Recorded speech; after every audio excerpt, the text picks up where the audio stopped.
성도 여러분 안녕하십니까? 안녕하세요. 여러분 아름다운 찬양 어떠십니까? 네. 다들 참여하셨으면 좋으시겠죠? 네. 우리 다들 이렇게 정말 많이 준비했습니다. 특별히 우리 정미 집사님 이번뿐만 아니라 1년 동안 수고 많이 하셨습니다. 작은 교회에서 찬양대를 이끄는 일이 보통 일이 아닙니다. 그런데 우리 정미 집사님을 비롯해 우리 찬양대원들 함께 수고해 주시고 1년간 하나님께 아름다운 찬양을 들어주셔서 정말 감사합니다. 아멘. 우리 특별히 또 은선이에게 저는 너무 감사한 건 아멘. 이번 1년 동안 교회 반주를 맡아서 정말 열심히 해주었습니다. 정말 학생임에도 불구하고 빠지지 않고 게으름피지 않고 정말 아름다운 반주로 교회의 찬양을 더욱더 아름답게 해준 것 정말 감사합니다. 네. 우리 박수 한번 보내줄까요? 네, 우리 이렇게 한 해 동안 여러분 이 고객교회 예배를 인도하시고 또 여러분께 함께 참여해 주시고 이 아름다운 교회가 되게 하신 여러분께 감사를 드립니다. 또 우리 집사님들 특별히 항상 매번 안식일 식사 준비하시는 데 스승인데요. 또한 감사를 드립니다. 오늘은 다시 돌아온 나병 환자라는 제목으로 여러분과 함께 말씀의 은혜를 좀 나누고자 합니다. 오늘 주제 말씀은 누가복음 17장에 있는 말씀입니다. 한번 이 누가복음 17장 11절로 19절 말씀을 한번 보도록 하겠습니다. 누가복음 17장 11절에서 19절 말씀입니다. 예수께서 예루살렘으로 가실 때 사마리아와 갈릴리 사이에 지나가시다가 한 마을에 들어가시니 나병 환자 10명이 예수를 멀리 만나 멀리 서서 소리를 높여 이르되 예수 선생님이여 우리를 불쌍히 여기소서 하거늘 보시고 이르시되 가서 제자들에게 너희 몸을 보이라 하셨더니 그들이 가다가 깨끗함을 받은지라. 그 중에 한 사람이 자기가 나은 것을 보고 큰 소리로 하나님께 영광을 돌리며 돌아와 예수의 발 아래 엎드려 감사하니 그는 사마리아 사람이라. 예수께서 대답하여 이르시되 10사람이 다 깨끗함을 받지 아니하였느냐? 그 9은 어디 있느냐? 이 이방인 외에 하나님께 영광을 돌리러 돌아온 자가 없느냐 하시고 이르시되 일어나 가라 내 믿음이 너를 구원하였다 하시더라. 아멘. 이 이야기의 배경 먼저 여러분께 설명을 좀 해드리고 싶습니다. 여러분 보시다시피 이 이야기는 예수님께서 10명의 나병 환자, 옛날에는 문둥병자라고 이야기하고 있습니다. 나병 환자를 고치셨는데 그 중에 한 사람만 예수님께 돌아와서 감사를 전했더라라는 이야기였습니다. 우리는 이 이야기를 좀 더 깊게 살펴볼 필요가 있습니다. 이 이야기의 배경이 되는 곳이 바로 오늘날의 브루클린이라는 곳입니다. 이 브루클린이라는 곳에는 교회가 하나 세워져 있습니다. 이 교회는요, AD 4세기경에 지어진 교회로 알려져 있습니다. 전 세계에서 가장 오래된 교회라고 이야기합니다. 4세기경 헬레나라는 왕과 아들 콘스탄틴 황제에게 부탁해서 건축한 교회라고 이야기하고 있습니다. 이 교회는요 어디에 세워졌냐면 동굴 안에 세워져 있습니다. 이 동굴에 보면 이 동굴을 깎아 만든 이 동굴에 이렇게 세워져 있는데 이 동굴에 누가 살고 있었느냐? 바로 오늘 주인공인 10명의 나병 환자들이 이 동굴에 살고 있었던 것으로 전해지고 있습니다. 그리고 그곳에 이렇게 교회를 세웠다고 합니다. 이곳에서 일어난 기적에 대한 이야기입니다. 예수님께서 예루살렘으로 여행을 하고 계셨습니다. 그리스도께서 이 예루살렘에 여행을 가시면서 잠깐 사마리아에 들리셨습니다. 시간적으로 보면 이 누가는요 예수님의 모든 행적을 시간별로 이렇게 배열을 해서 기록하고 있습니다. 누가복음 17장은 예수님께서 이제 마지막 여행을 하고 계실 때였습니다. 이제 마지막 예루살렘에 들어가시는데 이제 이 예루살렘에 들어가면 십자가를 지시는 일밖에 남지 않았습니다. 곧 예수님은 3년 반의 공생애를 이제 다 보내시고 예루살렘에 가서 십자가를 질 일만 남겨놓고 있었을 때였습니다. 그분의 시간이 얼마 남지 않았을 그때였습니다. 주님은 이 공생애가 마치실 때쯤 생애의 마지막 시간을 어떻게 보낼까 고민하시면서 어디로 가세요? 이 사마리아의 땅 브루킨, 지금의 브루킨이라는 도시로 예수님의 발길을 옮기셨습니다. 이제 예루살렘에 가면 이 십자가의 고난만 기다리고 있었습니다. 이 가이사라 빌립보에서 예루살렘 골고다까지 가는 마지막 여정을 지나시면서 예수님은 꼭 가고 싶었던 곳이 있었습니다. 그곳이 바로 이 사마리아의 브루킨이라는 곳이었습니다. 사실 유대인들은요, 이 사마리아 땅을 지나가지 않았습니다. 이 지도에서 보시다시피 이 파란색으로 이렇게 돌아가는 길을 좋아했습니다. 왜 그랬느냐? 사실 이 브루킨이나 있는 지역, 사마리아 지역은요, 산지였어요. 여러분, 북의 산악회 산에 가자면 많은 분들이 좋아하세요, 싫어하세요? 좋아해요. 아, 좋아하세요. 좋아하시는 분들은 산에 가는 걸 좋아하는 분들, 싫어하시는 분들은 산에 가기 싫어하시는 분들. 저희 집사람 보고 산에 가자 하면 안 갑니다. 왜요? 산이니까. 많은 사람들이 그래요. 산에 왜 고난스럽게 힘들게 오르냐예요. 사실 사마리아는 산지였습니다. 그래서 제가 어제 말씀을 준비하면서 이스라엘의 지형들을 쫙 살펴보니까 이렇게 올라야 되는 산이에요. 예루살렘까지 가려면 굳이 산을 거쳐서 갈 필요가 있느냐라는 생각이 듭니다. 그래서 보통 이스라엘 사람들은요, 이 주홍색으로 표시된 대로 요단강, 이 평화를 거쳐서 요단강을 쭉 평지로 가다가 여리고에 와서 살짝 한번 올라가면 돼요. 굳이 산을 타고 내려왔다가 다시 타고 올라갈 일이 그럴 필요까지 없다는 겁니다. 그래서 이렇게 돌아가는데 예수님은 이 마지막 여정에 꼭 산지로 다시 갔다고 말씀하십니다. 제자들이 좋아했을까요? 아, 싫어하죠. 예수님 왜 산으로 갑니까? 그냥 편한 길로 가시지. 그런데 예수님은 꼭 거기에 가셨어야 했었습니다. 두 번째요. 예수님은 보통 사람들은 그곳에 가지 않습니다. 유대인들은. 왜? 그곳에는 사마리아 사람들이 살고 있었기 때문에 그렇습니다. 사마리아인과 유대인들은 사이가 좋지 않았어요. 그래서 유대인들이 사마리아 사람 만나기도 별로 안 좋아했을 뿐만 아니라 누구도 사마리아 사람들도 유대인들을 만나는 것 별로 좋아하지 않았습니다. 누가복음 9장에 보면요, 예수님께서 그 동네에 간 적이 있으셨던 것 같아요. 사마리아 동네에 간 적이 있었어요. 예수님께서 승천하실 기약이 차감해 예루살렘에 향하여 올라가기를 굳게 결심하시고 사자들을 앞서 보내시네 그들이 가서 예수를 위하여 준비하려고 사마리아인의 한 마을로 들어갔더니 어떻게 됐어요? 예수께서 예루살렘을 향하여 가시기 때문에 누가 그들이 받아들이지 아니합니다. 그 사마리아의 동네에서 예수님은 뭐요? 가세요? 들어오지 마세요? 라고 했던 곳이었습니다. 그래서 도리어 예수님께서는 굳이 여기를 지나갈 필요가 없었는데 제자들도 굳이 여기 가야 합니까? 우리가 한번 택자 받은 이곳을? 그런데 예수님은 오늘 꼭 그곳에 가셔야겠다라고 생각하시면서 한 마음으로 들어가셨습니다. 여러분, 예수님은요, 단 한 영혼만이 당신의 은혜의 복음을 받아들일지라도 그리스도께서는 그 한 사람을 구원하기 위해 당신의 수고와 굴욕의 생애와 그리고 치욕의 죽음을 택하셨을 것이다 라고 이야기하고 있습니다. 바로 예수님께서 그 마을에 들어가신 이유는 거기에 누가 있었기 때문에 구원받을 사람 한 사람이 있었기 때문이다 라고 이야기하고 있습니다. 그곳에는 바로 나병 환자들이 있었습니다. 그 중에 누구라도 한 명이라도 구원받는다 할지라도 예수님은 그곳에 가실 것입니다. 자, 예수님은 그래서 이 사마리아의 한 동네에 들어가셨습니다. 그곳에서 어떤 일을 행하셨습니까? 10명의 나병 환자를 고치셨습니다. 예수님이 그 마을에 들어서시자 사람들이, 특별히 나병 환자들이 누구를 보았습니까? 유명한 선생 예수를 보았습니다.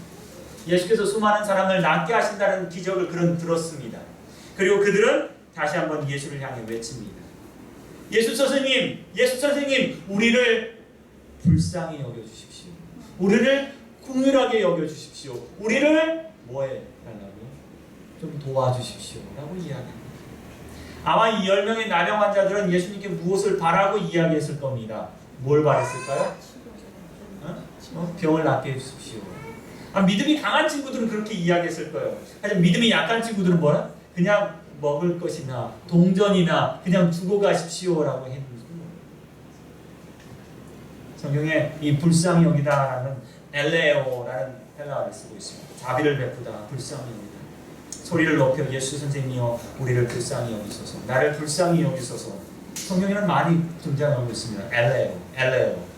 나를 뭐 하라고? 불쌍히 여기다. 사실 우리도 주님 앞에 이런 기도를 드릴 때가 많습니다. 주님 나를 좀 불쌍히 여겨주십시오.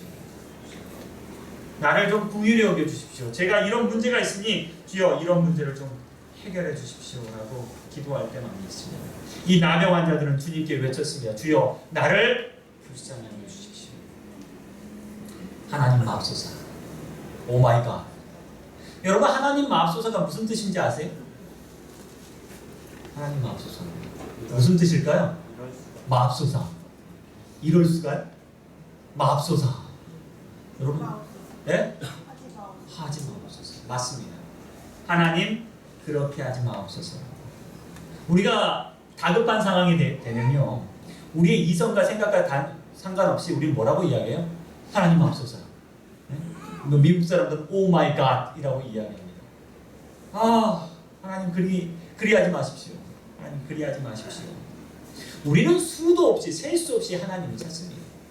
정말 하나님 믿는 사람이든 믿지 않는 사람이든 상관없이 무의식적으로 하나님을 찾습니다. 어려운 일을 당하거나 힘든 일을 당하거나 뭔가 필요하면 하나님 마옵소서. 하나님 좀 주십시오. 하나님 이렇게 찾습니다. 여러분 우리 한 해 동안 얼마나 자주 하나님을 찾았습니까? 우리는 한 해 동안 나도 모르게 하나님을 찾았을 수많은 기도를 드렸을 거라고 생각합니다. 나병 환자들이 예수님께 구한 것처럼 우리도 하나님께 끊임없이 달라고 구했을 겁니다. 우리를 불쌍히 여겨달라고 말했을 겁니다.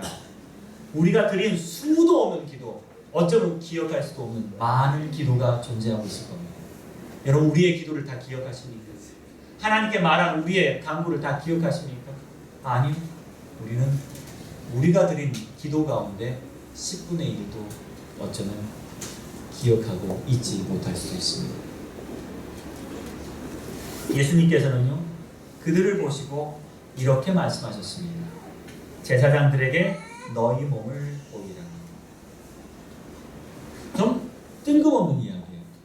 보통 예수님께서 병자들을 보시면 어떻게 하셨어요?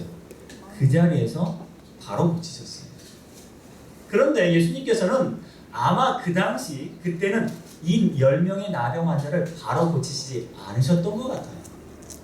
그리고 뭐라? 제사장들에게 가서 보이라라고 말씀하십니다. 이 유대 지역 이 종교를 갖고 있는 사람들은 성경 말씀에 따르자면요, 나병 환자들이 다 나았을 때 그 승인을 누가 하느냐? 제사장들이 했었습니다. 반드시 이 나병 환자들은 몸이 다 나았다는 그 증거를 제사장들에게 보이고, 이 제사장들은 이들의 몸을 보고 나았다라고 결정을 해요. 근데 결정하는 데는 시간이 좀 걸려요.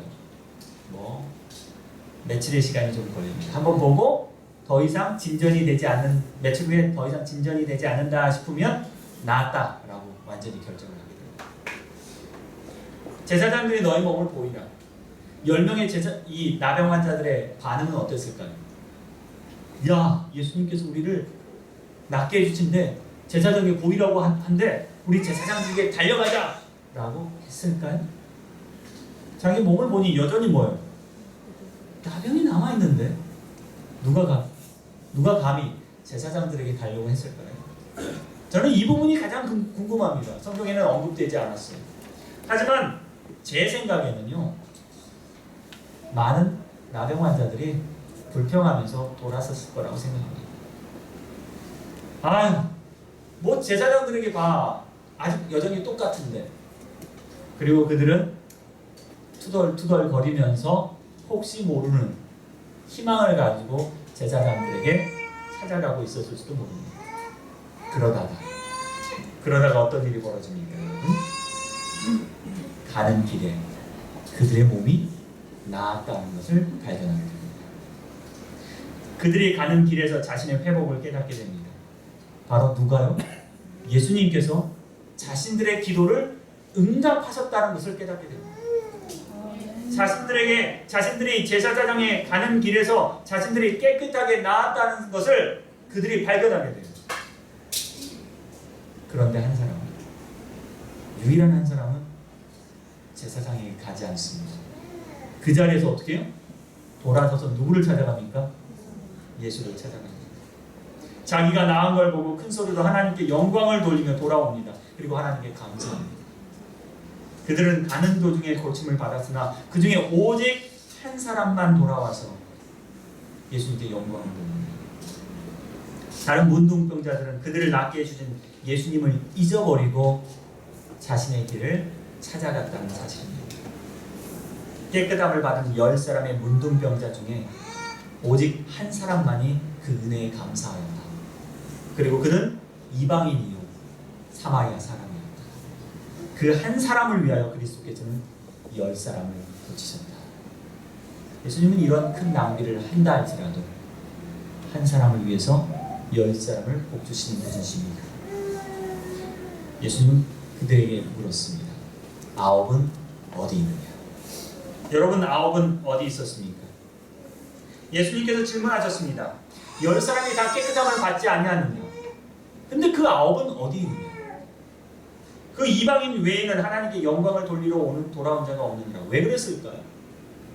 왜 9사람은 예수님께 돌아오지 않았을까요? 여러분, 다시 한번 생각해 보십시오. 이 여행은 예수님께 마지막 여행이었습니다. 이젠 더 이상 이 지상에 남아있을 시간이 그리 길지 않았습니다. 예수님에게 돌아온 이 한 사람 때문에 예수님은 큰 위로를 받았을 거예요. 9사람은 어디 있을까요? 10명의 나병 환자는 모두 다 고침을 받았습니다. 예수님의 동일한 치유의 은혜를 받았고 공률하심을 얻었습니다. 그러나 병 고침을 얻은 다른 9명은 다시는 주님을 찾지 않았습니다. 그들은 어디로 가는 것일까요? 성경의 나병 환자로 불리는 사람들은 자신의 병이 나았다고 끝이 난 게 아닙니다. 아까 이야기한 것처럼 그들은 제사장들에게 자기 몸을 보여주고 제사장들이 다 나았다고 선언해야 깨끗해지고 집으로, 마을로 돌아갈 수 있었습니다. 그들은 뭐가 먼저였어요? 제사장들에게 승인받는 게 먼저였습니다. 뭐가 먼저였어요? 그들의 가족들에게 그 소식을 전하는 게 먼저였습니다. 그들은 삶이 먼저였어요. 그리고 예수님께 돌아가지 않았습니다. 친구들에게, 가족들에게만 돌아갔습니다. 그 9은 어디 있었을까요? 우리의 마음은 감명을 받지 않습니다. 주께서 그들을 구원하시기 위해서 하늘의 부요하심을 주셨건만 우리는 주의 크신 사랑에 무관심합니다. 배은 망덕으로 말미암아 그들은 하나님의 은혜에 대해서 마음을 닫고 있습니다. 마치 우리의 마음은 사막과 광야의 건조한 곳, 사람이 거하지 않는 곳에 살고 있는 것 같습니다. 우리는 끝을 알 수 없는 무적행에 살고 있습니다. 하나님께서 은혜를 베풀어 주셨지만 우리는 감사치 않습니다. 왜요? 우리의 마음이 메말라 있기 때문에 그렇습니다. 우리의 마음이 하나님을 잊어버렸기 때문에 그렇습니다. 우리의 마음이 이미 떠나 있기 때문에 그렇습니다. 여러분, 갑질 아시죠? 갑을신앙 여러분 들어보셨어요? 갑질한다라는 말 들어보셨습니까? 우리는 하나님 앞에서 갑질하고 있어요. 하나님께서 큰 은혜를 베풀어 주셨음에도 불구하고 우리는 그것을 뭐한 것처럼 여겨요? 당연한 것처럼 여깁니다. 내가 받을 만해서 받는다고 생각하고 있습니다. 은혜를 당연하게 여기는 순간 하나님과 인간의 관계는 갑을신앙으로 바뀌어집니다. 하나님께서 내게 주시는 것 은혜, 그 은혜 당연한 거 아니야? 라고 우리는 이야기합니다. 당연한 것처럼 느껴질 때 우리는 그 사람에 대해서 소홀해질 때라고 이야기합니다. 아내는 1년 동안 나를 위해서 무엇을요? 식사를 준비했습니다. 그런데 우리는 그것을 당연하게 여깁니다. 남편은 우리 가족을 위해서 1년 동안 수고하여 돈을 벌어왔습니다. 그런데 우리는 그것이 당연하다고 생각합니다. 우리의 자녀들은 우리에게 행복이 되어 왔습니다. 열심히 공부했어요. 그런데 우리는 그것을 당연하다고 생각합니다. 당연하다고 생각하기 때문에 우리는 거기에서 뭐 하지 않아요? 돌아서지 않습니다. 지금 우리가 감사하지 않는 수많은 기도가 있다는 사실을 여러분 기억하게 되길 바랍니다. 우리는 10가지 기도를 드렸습니다. 그런데 그 9가지에 대해서는 어쩌면 감사하지 않은 것들이 있습니다. 수많은 사람들이 하나님의 은혜를 받았습니다. 그런데 우리는 그 은혜 받았을 때 돌아서서 감사하지 않습니다. 이 자리에 모이신 분들은 어쩌면 하나님께 감사하러 오신 분들이에요. 하지만 이 자리에 모인 사람의 숫자보다 10배나 많은 사람들은 이 1년을 보내면서 하나님께 수많은 은혜를 받았음에도 불구하고 돌아오지 않고 감사하지 않는다는 사실입니다. 오늘 여러분의 고백에 하나님께서 다시 한번 말씀해 주시길 바랍니다. 내 믿음이 너를 구원하였다. 여러분, 혹시 우리가 살면서 발견한 감사에 대해서, 기도의 응답에 대해서 감사할 것이 있으면 지금 예수님께 돌아가 감사하시길 바랍니다. 10사람의 문둥병자가 고침을 받았을 때 오직 한 사람만이 예수님을 찾아서 그분께 영광을 돌리기 위해 왔다. 우리는 하나님의 자비에 마음이 감동되지 않은 지각 없는 9사람처럼 되지 말아야 한다. 하나님은 사랑이시다. 그분께서 창조하시는 피조물을 돌보신다. 하나님은 우리를 돌보시고 계십니다. 이유 없이 은혜를 베풀고 계십니다. 하나님은 우리의 기도를 들어주고 계십니다. 하나님 맙소사 하실 때마다 하나님께서 깜짝깜짝 놀라십니다. 그래, 놀랬지? 걱정하지 마. 내가 도와줄게. 하지만 우리는 하나님의 은혜를 잊어버릴 때가 많습니다. 연말이 되면요, 연말 감사 이벤트가 얼마나 많은지 모릅니다. 수많은 이벤트가 있습니다. 연말 연시 가장 바쁘고 할 일 많은 시기입니다. 우리는 이때 발걸음을 멈추고 이제는 하나님께 돌아가야 합니다. 그리스도인들은 이 연말에 하나님께 감사하는 마음을 가져야 합니다. 여러분 보십시오. 10명 중 돌아온 1명, 그는 이방인이었고 사마리아인이었습니다. 주인이 아니었어요. 그러나 그는 감사했습니다. 감사는 더 큰 은혜를 낳습니다. 감사는 더 큰 기적을 만듭니다. 감사는 더 큰 구원에 이르게 한다는 사실을 여러분 기억하게 되길 바랍니다. 우리가 살아가면서 인생의 한 곳에 서게 될 것입니다. 그 한 곳에 서서 내가 아직 살아있다고 느낄 때, 인생을 살다가 한 곳에 서 있는데 아직 내가 건강하다고 느낄 때, 인생을 살다가 한 곳에 서 있는데 내 기도가 응답되었다고 여러분 생각될 때, 인생의 한 곳에서 하나님의 보호하심이 있었구나라고 고백할 수 있을 때, 인생의 한 곳에서 내게 부족함이 없구나, 하나님이 내 부족함을 다 채워주셨구나 라고 느낄 때, 여러분 그때 돌아서시기 바랍니다. 하나님께 돌아가 하나님 감사합니다 라고 고백하게 되기를 바랍니다. 어쩌면 그때가 우리에게는 마지막 기회일 수도 있습니다. 여러분, 참 종교는 어떤 것이냐? 감사로 제사를 드리는 종교가 참 종교라고 생각합니다. 시편 50편 23절에 감사로 제사를 드리는 자가 나를 영화롭게 한다라고 이야기합니다. 이 연말 한 해 동안 살아가면서 우리는 여기에 하나님의 사랑을 기억해야 합니다. 1년 동안 하나님 얼마나 많이 우리를 사랑하셨습니까? 보호하셨습니까? 나도 몰래 드리는 기도를 응답하셨습니다. 여러분, 오늘 우리는 돌아서 하나님께 감사의 기도를 드리게 되길 바랍니다. 이스라엘 백성들이 힘들고 어려울 때 그들이 삶 속에서 에베네솔이라는 돌을 세우게 됩니다. 사무엘이 돌을 취하여 미스바와 센 사이에 세워 이르시되 여호와께서 여기까지 우리를 도우셨다 하고 그 이름을 에베네셀이라 하니라. 돌을 세웠어. 그리고 그들은 싸우러 나가. 우리 지금까지 우리를 있게 하신 분은 누구다? 하나님입니다. 40년 부객교회 역사상 이 부객교회가 이 땅에 있게 하신 분이 누구세요? 하나님입니다. 그럼 우리는 돌아서서 여기에 기념비를 세우고 하나님께 감사를 해야 합니다. 여러분의 생애가 매일매일 감사하는 생애가 되길 바랍니다. 여러분의 생애가 이제 돌아서서 하나님께 감사하는 생애가 되길 바랍니다. 1년 동안 우리가 기억하지 못했던 것들, 아니면 한 인생 동안 우리가 기억하지 못했던 모든 일들에 대하여 오늘 이 자리에서 다시 한번 자리를 찍고 돌을 세우고 에베네셀을 하나님을 기억하여 하나님 감사합니다. 돌아가서 우리의 마음속에 새로운 구원이 일어나게 되기를 간절히 바랍니다. 새로운 기적이 우리 가운데 베풀어지기를 바랍니다. 또 다른 새로운 인생이 하나님 안에서 살아가기를 시작되기를 간절히 바라며 오늘 말씀을 드리겠습니다.